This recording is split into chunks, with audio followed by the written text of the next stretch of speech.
அஸ்ஸலாமு அலைக்கும் வரஹ்மத்துல்லாஹி வபரகாத்துஹு. மக்காவை துறந்தவர்கள் அனஸ் இப்னு மாலிக் ரலியல்லாஹு அன்ஹு அவர்கள் அறிவித்தார்கள்,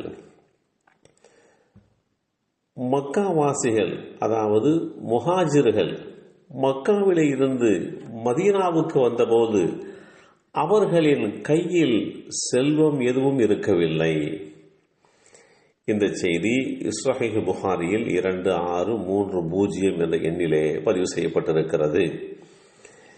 இஸ்லாமிய வரலாற்றில் அல்லாஹ்வுடைய தூதர் ஸல்லல்லாஹு அலைஹி வஸல்லம் அவர்களுடைய ஆணைக்கு இணங்க மக்காவிலே இருந்து மதீனாவிற்கு புலம்பெயர்ந்த ஹிஜ்ரத் செய்த தோழர்கள் முஹாஜிர்கள் புலம்பெயர்ந்தவர்கள் என்று அழைக்கப்பட்டனர்.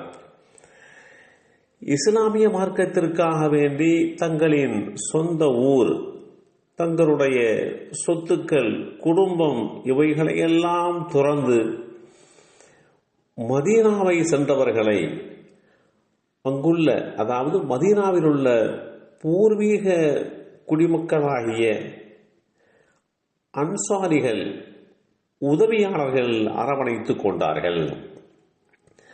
அல்லாஹ்வுடைய தூதர் ஸல்லல்லாஹு அலைஹி வஸல்லம் அவர்களுடைய பணிவிடையாளர் சஃப்வான் ரலியல்லாஹு அன்ஹு அவர்கள் கூறினார்கள், ஒரு நாள் நான் அல்லாஹ்வுடைய தூதர் ஸல்லல்லாஹு அலைஹி வஸல்லம் அவர்களுக்கு அருகிலே நின்று கொண்டிருந்தேன்.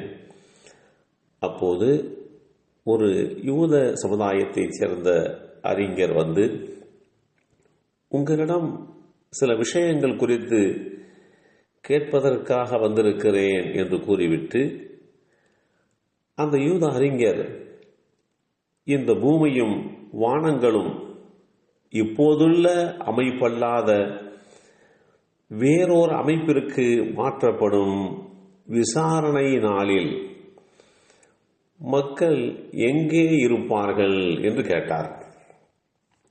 அதற்கு அல்லாஹ்வுடைய தூதர் ஸல்லல்லாஹு அலைஹி வஸல்லம் அவர்கள் அஸ்ஸிராத் என்னும் பாலத்திற்கு அருகிலே இருளில் அவர்கள் இருப்பார்கள் என்று பதிலளித்தார்கள்.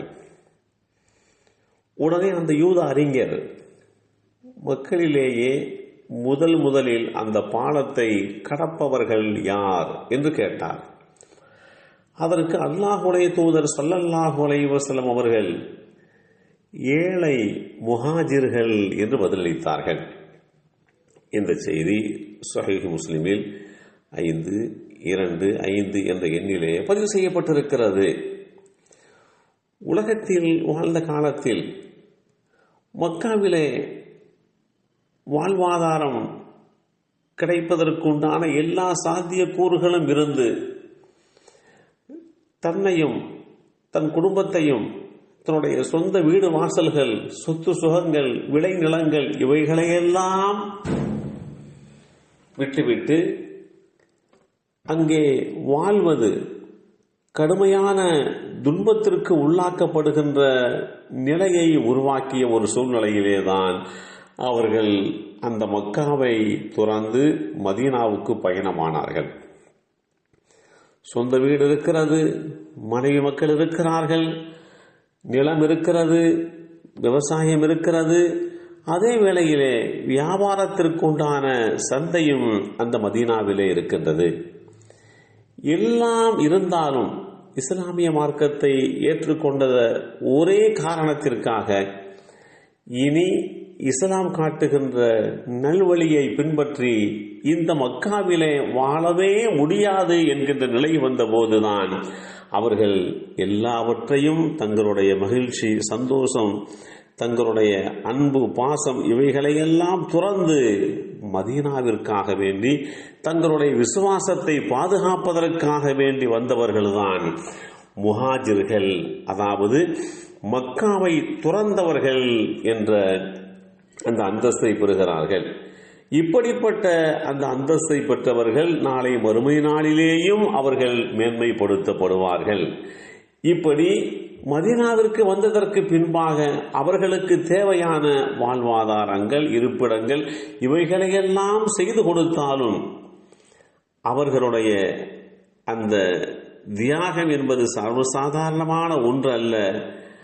அதற்கு ஈடாக அதற்கு மேன்மைப்படுத்துகின்ற வகையிலே மறுமை நாளிலேயும் அவர்கள் சிறப்புப்படுத்தப்படுவார்கள் என்று வேதமறை குர்ஆனும் அல்லாஹுடைய தூதர் ஸல்லல்லாஹு அலைஹி வஸல்லம் அவர்களும் தெளிவுபடுத்தி காட்டியிருக்கிறார்கள். எல்லாம் வல்ல அல்லாஹு தஆலா மக்காவை சேர்ந்த, மக்காவை துறந்த முஹாஜிர்களுடைய வரலாற்று பின்னணியை புரிந்து கொள்கின்ற வாய்ப்பை நமக்கும் நம் சந்ததிகளுக்கும் தந்தருள் புரிவானாக. அஸ்ஸலாமு அலைக்கும் வரஹ்மத்துல்லாஹி வபரகாத்துஹு.